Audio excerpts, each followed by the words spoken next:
Hey guys, right now Charlie and I are excited to demonstrate for you our feeding system called Forage feeding, and it's a way to exercise your dog's brain and body throughout the day in a way that just uses their regular kibble and takes about an extra 5 or 10 minutes extra out of your day.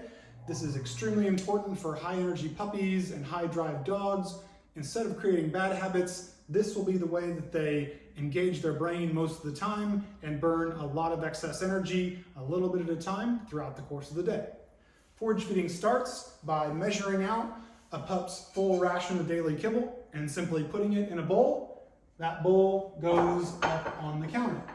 Instead of eating out of a bowl, the pup is going to get their food in 3 different ways throughout the day.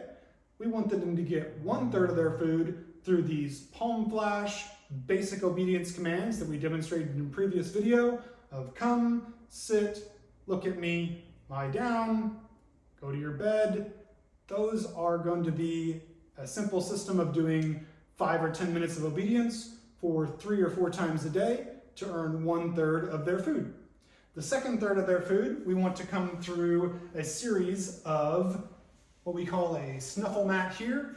I call this a puzzle towel. We can use a bigger towel or a blanket in this case, a smaller one for a smaller dog, and it's very, very simple. We can take the kibble as well as a little bit of their treats, sprinkle it into the towel, and fold it over. Then sprinkle a little bit more, fold it over again. Now this puzzle towel can go in their crate or their bed area, and here's how we do it with the bigger one. Sprinkle, fold, sprinkle some more, fold again, sprinkle some more.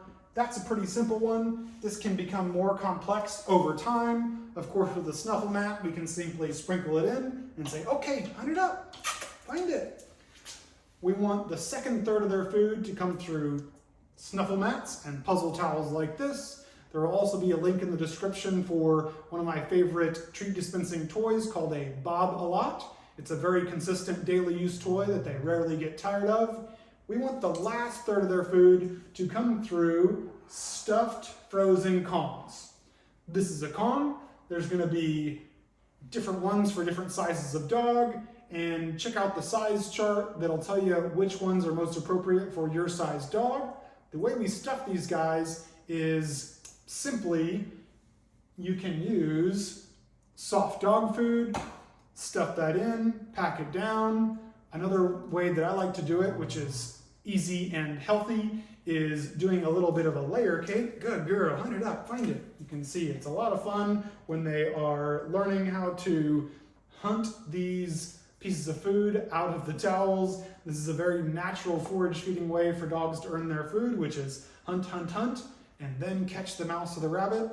But back to the Kongs here real quick.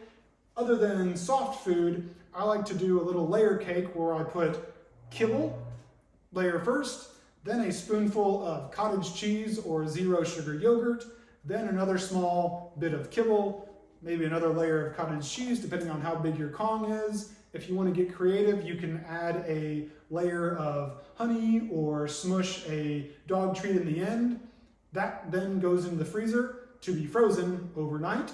These are going to be great for calming down the brain when it's time for them to relax, maybe go to sleep, or especially when you have to leave for the day. These are going to occupy the brain for 30 to 45 minutes so that they're not having separation anxiety, worried about where you are. If they're engaged in this system of stuffed Kongs and puzzle toys, they're going to be a much happier dog and more okay when you guys head out for the day. Thanks again. Let us know if you have any questions on the forage feeding techniques of getting 1/3 of their food through obedience games, 1/3 through puzzle towels and the Bob-a-lot treat dispensing toy, and the last third through stuffed frozen Kongs. Thanks for watching, guys.